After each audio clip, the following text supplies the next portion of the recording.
بسم اللہ الرحمن الرحیم الحمد للہ رب العالمین والصلاة والسلام على سید الانبیاء والمرسلین محمد وعلى آلہ واصحابہ اجمعین اما بعد۔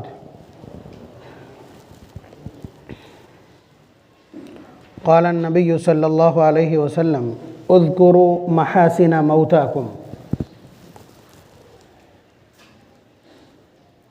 وقال النبي صلى الله عليه وسلم إن الله تعالى قرأ سورة ياسين وطه قبل أن يخلق السماوات والأرض ب1000 عام،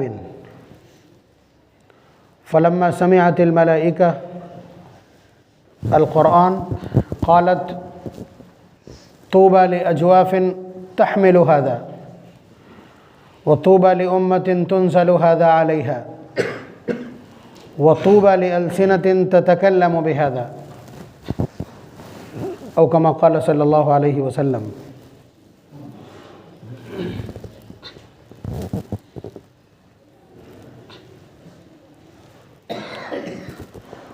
اپنے والد کی وفات کے بعد ایک غمزدہ بیٹے کی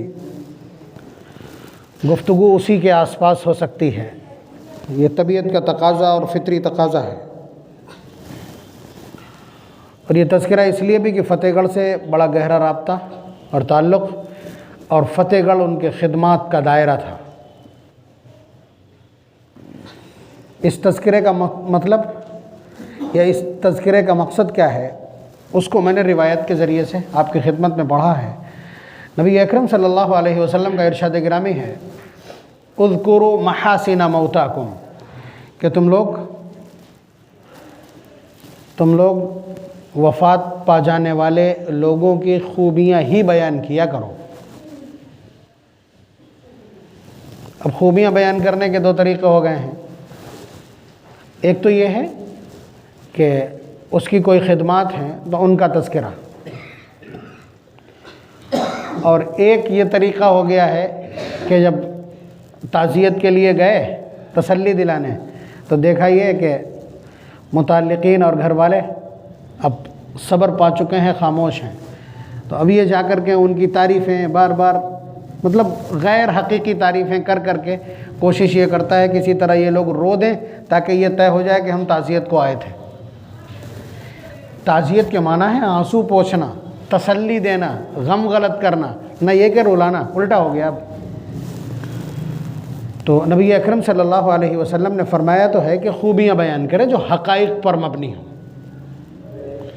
اور اس کا یہ مطلب بھی نہیں ہے کہ آپ مائک لگا کر کے اور پورے شہر میں اس کا تذکرہ کریں۔ اصل بات یہ ہے کہ آپ کسی مرنے والے کا تذکرہ برائی کے ساتھ نہ کریں۔ بات آپ سمجھ رہے ہیں؟ اس کا جو نقصان ہوگا وہ تو ہوگا ہی ہوگا، ٹھیک ہے، اس کا جو نقصان ہوگا وہ ہوگا ہی ہوگا، لیکن اگر خدا نخواستہ ان باتوں میں سے کوئی بات سنی سنائی یا غیر حقیقی ہے، یعنی حقیقی نہیں ہے، تو وہ آپ کے کھاتے میں غیبت درج ہو جائے گی، اور غیبت کا تعلق حقوق العباد سے ہے۔ کسی کی اگر غیبت کی ہے تو پوری زندگی توبہ کرنے سے معاف نہیں ہوگی جب تک اس سے معاف نہ کروائیں، اور وہ جا چکا ہے، اس لیے یہ گناہ آپ کا امر ہو جائے گا جس کو ختم کرنے کا کوئی دوسرا راستہ نہیں ہے۔ اس لیے نبی اکرم صلی اللہ علیہ وسلم نے بیریکیڈ کیا ہے آپ کو، اور اس طرح سے ڈائریکٹ کیا ہے آپ کو کہ آپ کسی انتقال کر جانے والے کی برائی بیان نہ کرے، برائی بھی ہو بھی تو ختم کر جائیے۔ آپ کہیں گے ہمارے برائی ایسے ہی کہنے سے ہوتا کہ وہ تو وہاں نمٹ رہا ہوگا، یہ بھی کہہ سکتے ہیں آپ، اس کا بھی جواب ہم آپ کو دیے دے رہے ہیں۔ نبی اکرم صلی اللہ علیہ وسلم کی بارگاہ سے ہی حضور ایک مرتبہ صحابہ کے ساتھ ایک جگہ بیٹھے تھے، مشکات کی روایت ہے، بیٹھے تھے تو وہاں سے جنازہ گزرا یا یہ لوگ پورا جلو کسی جنازے کے پاس سے گزرا، مروا بجنازۃ کے الفاظ ہیں کہ یہ لوگ کسی جنازے کے پاس سے گزرے تو فاثنوا علیہا بخیر، تو صحابہ نے کہا ارے یہ انتقال ہو گیا اس شخص کا، تعریف کرنا شروع کر دی سب نے۔ سب نے اس جنازے کی، اس مرنے والے کی تعریف کرنا شروع کر دی کہ بہت اچھا آدمی تھا، بہت نیک تھا، جو کچھ بھی کہا ہو، روایت کے الفاظ اتنے ہی ہیں۔ تو حضور نے فرمایا قد وجبت، قد وجبت، اس کے لیے واجب ہو گئی۔ آگے جملہ نہیں ارشاد فرمایا۔ اس کے بعد دوسرا جنازہ گزرا یا دوسرے جنازے کے پاس سے یہ لوگ گزرے، تو صحابہ نے، ساتھ والوں نے اس کی مذمت بیان کی۔ فَأَثْنَوْا عَلَيْهَا بِشَرٍ، لفظ اثنو ہی ہے، اثنوا علیہا بشر، تو اس کا تذکرہ برائی کے ساتھ کیا۔ تو حضور نے فرمایا قد وجبت، وہاں بھی یہی لفظ فرمایا تھا، یہاں بھی وہی لفظ فرمایا قد وجبت، اس کے لیے بھی واجب ہو گئی۔ حضرت عمر رضی اللہ تعالیٰ عنہ فوراً سوالی بن کے حضور کی خدمت میں آ گئے کہ اللہ کے رسول، وہاں جب ہم لوگوں نے ایک گزرنے والے جنازے کے سلسلے میں تعریف و سپاس کی تھی تو آپ نے کہا قد وجبت، اور ابھی جب ہم نے اس کو کرٹیسائز کیا، اس کی مذمت کی، تب بھی آپ نے فرمایا قد وجبت، کیا مطلب ہے اس کا؟ تو حضور نے جواب میں ارشاد فرمایا کہ پہلا جو شخص گزرا تھا جس کی تم لوگوں نے تعریف کی تھی، اس کے لیے جنت واجب ہو گئی، اور جس کی تم نے برائی کی تھی اس کے لیے جہنم واجب ہو گئی۔ انتم شہداء اللہ فی الارض، تم سب کے سب زمین پر اللہ کے گواہ ہو، گواہ بنا کے بکھیرا ہے اللہ نے۔ بات آپ سمجھ رہے ہیں؟ تو آپ دیکھیں کتنا بڑا امپیکٹ ہے، کتنا بڑا فرق ہے گزر جانے والے کی، جب آپ اس کا تذکرہ کریں گے، تذکرے کا اینگل اور زاویہ کیا ہے، اس سے فرق پڑتا ہے۔ اس لیے حضور نے فرمایا اذکروا محاسن موتاکم، خاص حکم دیا نہلانے والوں، کفن دفن کرانے والوں کو کہ اگر خدا نہ خواستہ کوئی تبدیلی ہو گئی ہو اس کے جسم میں کسی طرح کی، تو اس کو کنوے مت کرو، کسی اور کو بتلاؤ مت، وہیں کا وہیں ختم کر دو، یہ بھی ہدایت دی ہے۔ تو مر جانے والے، وفات پا جانے والے، رخصت ہو جانے والے لوگوں کے سلسلے میں نبی اکرم صلی اللہ علیہ وسلم کی جو تعلیمات ہیں وہ بھی کامل و مکمل اور باقاعدہ توجہ کے ساتھ دی گئی۔ ہم لوگوں کو چونکہ صرف روزہ نماز، وہ بھی آڑی ترچھی، بس اتنا دین ہے، اس کے آگے کوئی چیز دین نہیں ہے۔ ایک ایک چیز چلا گیا ہے، اس کے سلسلے میں ساری تفصیلات۔ مثلا جس شخص کا انتقال ہو گیا، اذا مات الانسان انقطع عنہ عملہ، کہ جو شخص فوت ہو جاتا ہے تو آپ کو لگتا ہے دنیا سے چلا گیا، بات ختم ہو گئی۔ حضور نے وضاحت کی کہ جو چلا جاتا ہے اس کا بے شک اس کے سارے رابطے ٹوٹ جاتے ہیں، 3 رابطے بچتے ہیں، اس کے 3 ایسے سوت رہے ہیں جو بچتے ہیں، کیا ہیں؟ الا من صدقۃ جاریۃ، کوئی ایسی چیز پیچھے چھوڑ گیا جس سے لوگ نفع اٹھا رہے ہیں، وہ صدقہ جاریہ ہے۔ مثلا پانی، کنواں لگوا دیا، کنواں کھدوا دیا تھا، یا نل لگوا دیا تھا، یا پیاؤ رکھ دیا تھا، سرائے بنوا دی تھی، مسجد بنوا دی تھی، مدرسہ بنوا دیا تھا، اور مسافروں کے ٹھہرنے کے لیے یا ان کے نفع رسانی کے لیے کوئی کام کر دیا تھا، تو یہ سب کچھ صدقہ جاریہ ہے۔ اس کا سارا ثواب کوئی بھیجے یا نہ بھیجے، آٹومیٹک سسٹم میں اس کے یہاں بیلنس ہوتا رہتا ہے۔ اسی طرح سے اگر کوئی علم پیچھے چھوڑ کر کے گیا، کوئی کتاب لکھ کر کے گیا جسے لوگ پڑھتے ہیں، کوئی تقریر موجود ہے جسے لوگ سنتے ہیں، یا اس نے اپنے پیچھے شاگرد چھوڑے ہیں جو ایک دوسرے کو پڑھاتے چلے جا رہے ہیں، تو ان سب کا آٹومیٹک سسٹم میں کھاتے میں کھاتا کنیکٹ ہے، وہاں سے وہاں ٹرانسفر ہوتا رہتا ہے۔ اسی طرح سے اولد صالح یدعو لہ، یا اپنے پیچھے کوئی اولاد نیک چھوڑ گیا ہے جو اس کے لیے دعائے مغفرت کرتی ہے، یا وہ جو نیک خدمات کرتی ہے، وہاں سے بھی آٹو کنیکٹ ہے وہ۔ یہ 3 چیزیں ہیں جن کو نبی اکرم صلی اللہ علیہ وسلم نے خود سے پوائنٹ آؤٹ کیا، ریکھانکت کیا۔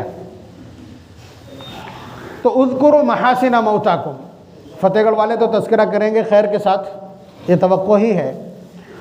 والد گرامی کا، میرے والد کا سب سے بڑا شغف قرآن کریم پڑھنا، اس کو پڑھانا اور اس کو سننا بھی ان کی ہابی میں شامل تھا۔ ہم نے، آپ یہ سمجھیے کہ 1983 وغیرہ سے اس وقت حضرت قاری عبدالباسط صاحب رحمۃ اللہ علیہ کی تلاوت سب سے زیادہ بام عروج پر تھی، اور اس کو ہم نے سنتے دیکھا ہے، مستقل سنتے دیکھا ہے۔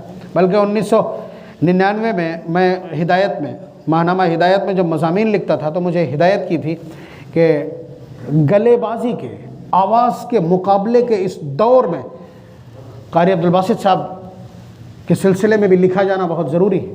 میں نے لکھا تھا، اگرچہ وہ شاعر نہیں ہو پایا تھا اتفاق سے، تو قرآن کریم ان کے شوق میں سر فہرست تھا۔ آپ کو بتلا دیں، ہم فتح گڑھ والوں کو بتلا دیں کہ قرآن کریم پڑھنا، اس کو سنانا شوق میں شامل تھا۔ تو دیکھیے 1982 سے لے کر کے 2006 تک فتح گڑھ کی اکلوتی مسجد ہے کوئلے والی مسجد جہاں 2 قرآن کریم ہوئے ہیں 23 سال تک مسلسل، جس میں سے 1985 میں 3 قرآن ہوئے۔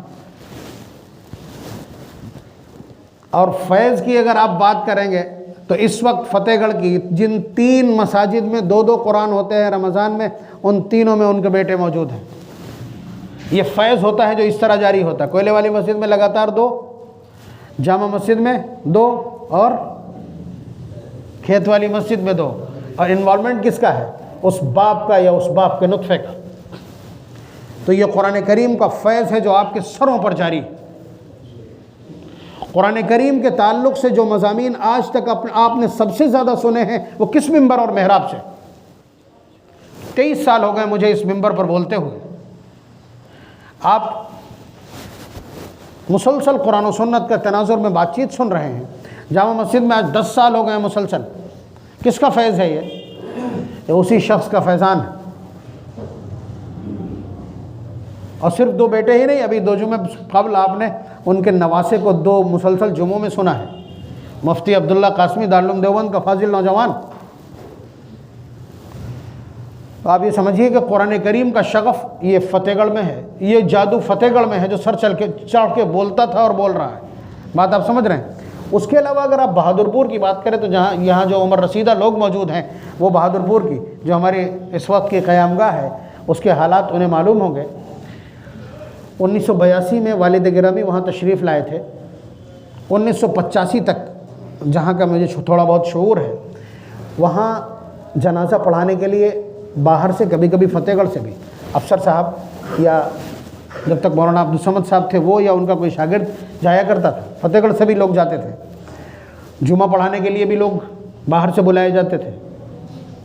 اسی طرح سے عیدین کے لیے بھی لوگ باہر سے بلائے جاتے تھے، یعنی ان کے پاس امام نہیں تھا، کوئی ایسا شخص نہیں تھا۔ ہمارے بچپن تک، میں 85-86 تک کی بات کر رہا ہوں کہ میں نے اپنی عمر سے پہلے، جو عمر میری نہیں ہے اس سے پہلے مجھے خطبہ پڑھنا پڑا کئی بار، کہ میں نے خطبہ پڑھ دیا، ایک بزرگ تھے انہوں نے نماز پڑھا دی۔ تو یہ حالت وہاں کی تھی۔ 1986 میں پہلا حافظ ہوا تھا۔ اس کے بعد آج کی بات کروں میں، اس سال کی یعنی 2023 یا 1444 ہجری کی، اس سال سوتا بہادر پور کے 35 بچے حافظ ہوئے۔ 1 سال کی کارکردگی کی بات کر رہا ہوں۔ 35 بچوں کی دستار بندی ہونی ہے اس سال، اور 3 عالم فارغ ہو کر کے اس سال آئے ہیں، اس سے پہلے سے موجود ہیں۔ 100 کلومیٹر کا ایریا کور کر سکتے ہیں یہ اتنے لوگ، آپ سمجھ رہے ہیں؟ تو یہ قرآن کریم کی وہ محنت ہے جو 82 سے شروع ہوئی ہے اور آج یہ کنڈیشن ہے۔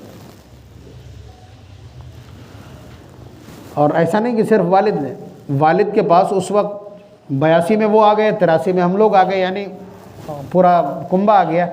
تو اس کے بعد جو بچیاں 10 سال سے زائد تھیں ان کو اٹھا کر کے والدہ کے پاس بھیج دیا، تو والدہ نے سلسلہ شروع کیا جو آج تک جاری۔ اور بلا مبالغہ میں کہہ رہا ہوں کہ اس فروخ آباد کے طول و عرض میں کوئی بچی آپ ایسی نہیں لا سکتے جو ہمارے یہاں کی بچی کی طرح قرآن کریم پڑھتی ہو۔ تو یہ قرآن کریم کا شغف ہے جو اس طرح سے بڑھا ہے۔ اس وقت میرے اپنے گھر میں والد صاحب کے جو ایک بیٹی کا گھر ہے، اس کے علاوہ 3 بیٹوں کے گھر ہیں، ان میں کم از کم 200 بچیاں قرآن پڑھتی ہیں فی سبیل اللہ۔ تو یہ ایک فیضان ہوتا ہے، اللہ تبارک و تعالیٰ جس شخص کو بھی اپنے فیض کے لیے قبول کر لیں۔ اب یہ تو ہو گیا تذکرہ، اذکروا محاسن موتاکم کے حد تک۔ اب اس کے بعد کہ کسی بھی بندے کو اگر اس کے اعمال کی بنیاد پر ہم پرکھنا چاہیں تو اس کا ایک معیار نبی اکرم صلی اللہ علیہ وسلم نے دیا ہے۔ فرمایا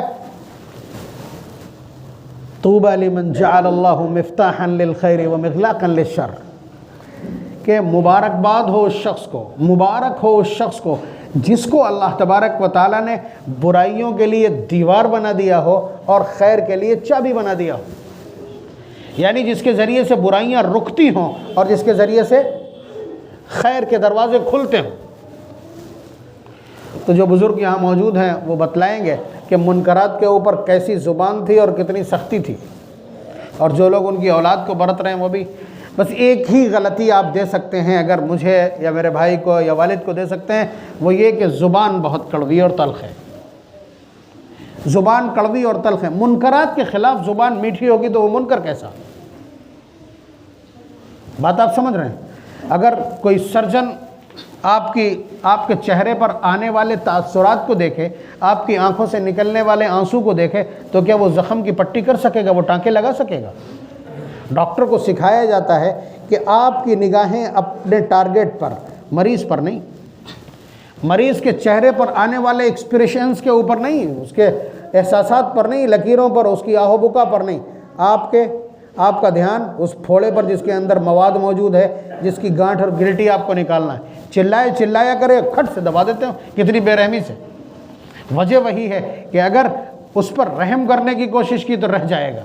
یہی منکرات کے سلسلے میں نبی اکرم صلی اللہ علیہ وسلم کو آپ دیکھ لیجئے کہ حضرت فاطمہ سے کس طرح مخاطب ہوتے ہیں.